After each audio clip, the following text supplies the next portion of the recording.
Marshall, baby. Josh Marshall!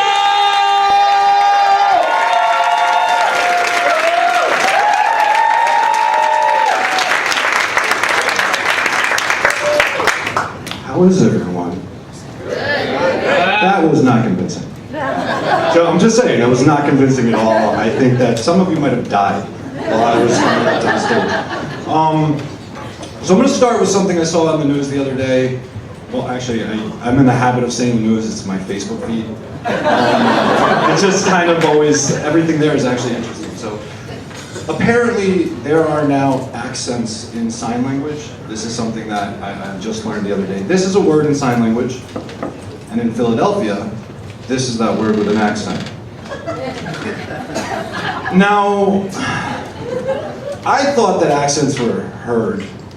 So I think that what that really is more of like a departure from the education system in Philadelphia. And no one's figured out how to tell a massive amount of deaf people that they're doing something wrong. So, that's not, just, I'll take a break from that and move on to our girlfriend. We got through the handicapped people. So, I'm dating a vet, and it's terrifying. And I know what you're thinking, what a jerk, because vets are terrifying. She's a veterinary doctor, she wasn't in a war. It's still terrifying, it's probably more terrifying. Nobody here has ever received an excited text message saying, like, oh, I got to do a cut down. And I work in a restaurant, obviously. And when I hear cut down, I think like, all right, somebody's going home, I'll have to take more tables and I'll make more money. That is not the case when you're a vet. A cut down is when an animal is generally like a kitten or a puppy is so close to needing something that they can't find a vein to give it an IV injection. And so what they do is they actually have to cut in and pull up an artery, and he's really uncomfortable with that, and inject directly into the artery with the needle.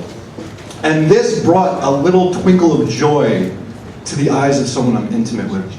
And that's terrifying. This is also a woman who came home one day. Yes, I live with her, so I'm living in constant fear. Came home one day, and I'm sorry, she didn't come home one day. We watched Gone Girl, and at the end of it, she kind of just chuckled. I was like, I could do that. And spoiler alert, that's not a good thing. She comes home with bruises because she's a vet, and I'm thinking, all right, I'm completely freaked out. And admittedly, sorry Dad, I was smoking. And so my general response with that type of situation is I just completely break and disassociate and talk about something else. So I started talking about direct marketing, which is something I used to do. Because that's a great segue to your life turning into a Ben Affleck movie and falling apart. And I started just talking about how I really hate the man who originated direct marketing, Aaron Montgomery Ward, because I mean he's just a jerk. Like, he started, I think, flyers going to houses, which is why we all have 95,000 Chinese food menus. Nowadays, it's actually people, jumping out and saying something uncomfortable to make you feel like you should give them money. For me, the other day it was actually Greenpeace, and this woman jumped out. She's like, "Smile, you're good looking." And I did not know how to respond to her, so I just said, "Frown, nobody cares," and I kept walking. And when I get home to Gone Girl, and I tell her that, she starts laughing. She's like, "I bet you would have given her money if she flashed you." And I instantly thought of a few reasons why that wouldn't work. She thinks that Gone Girl is a good idea and has bruises to prove it. I don't need more than that. That's just nuts. That's my only bullet.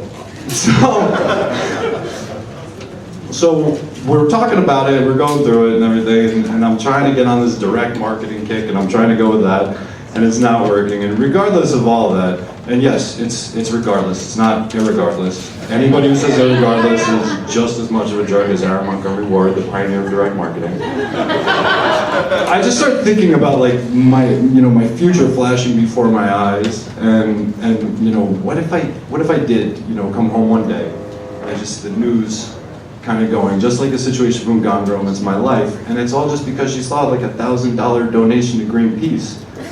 And so I just, no flashing tips. I'm gonna finish, because I'm running out of time, with a little bit of information. Guys with facial hair, I'm sorry, I'm about to say this. It's not fun to have a beard. I have facial hair right now because when I met my terrifying girlfriend, I was a little heavier than I am right now and self-conscious, so I let my facial hair grow in, and she now only sees me with facial hair. I can't shave it. I just am stuck with facial hair forever with this like shadow. So yeah, men don't get makeup. We just cover up with facial hair. Give it up for everybody that was here, not for me. Have a good night.